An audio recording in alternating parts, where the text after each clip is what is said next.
আমাদের সকলের সিমে সিম কোম্পানি থেকে প্রচুর পরিমাণে মেসেজ দেয়, আর যেটা অনেক বিরক্তিকর একটা ব্যাপার।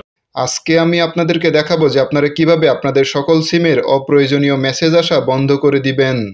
এইরকম অনেক ইন্টারেস্টিং ভিডিও আসবে যেগুলো আপনাদের অনেক কাজে লাগবে।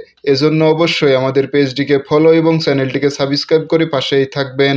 তো চলুন শুরু করা যাক।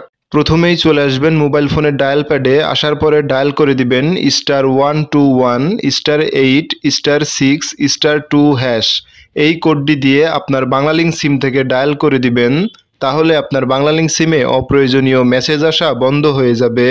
আপনি যদি গ্রামীণ সিম ব্যবহার করে থাকেন তাহলে ডায়াল করে দিবেন *121*1101#। এই কোডটি দিয়ে।